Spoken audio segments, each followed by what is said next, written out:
my name is Raylene Herrera. I'm a dance teacher in San Diego County, and I will be defining body patterning. According to the National Core Arts Standards for Dance, body patterning means neuromuscular patterns. When I first read this, I had no idea what it meant. So I had to research a little bit of science, and it is complex, but just bear with me. Neuromuscular refers to nerves and muscles in the body. A neuromuscular pattern is a sequence of muscular contractions that result in a specific movement. And these movements are in dance, physical education, or even just daily life.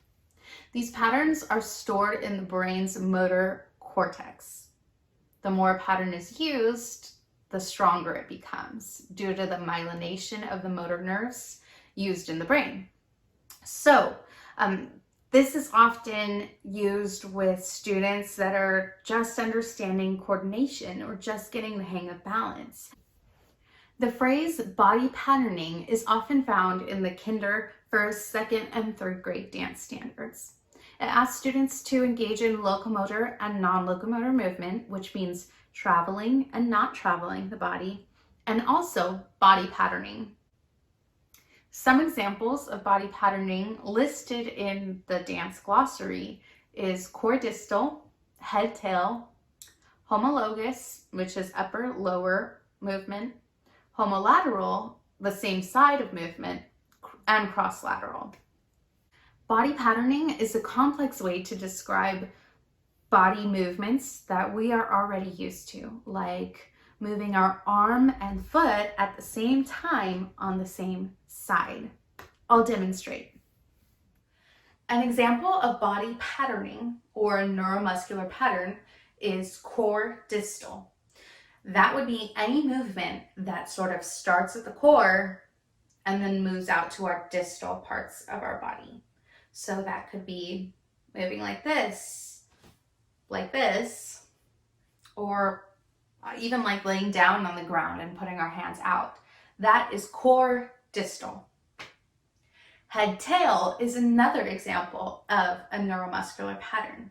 Head tail is following the tailbone and making sure that it is a smooth line all the way up to the head. This is seen in Pilates or yoga or physical rehabilitation. Making sure that the tailbone aligns with the head all the way through, even if we're bending, it's sort of a natural curve.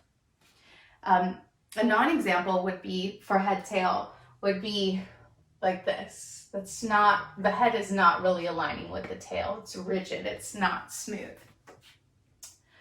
Another example would be homolateral, meaning the same side. So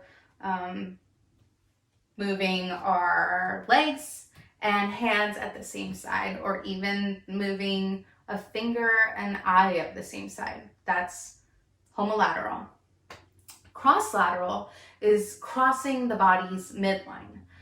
This is something that is actually a little bit more difficult for students. Imagine this sort of dance move where you take your elbow and put it to your knee, the opposite knee.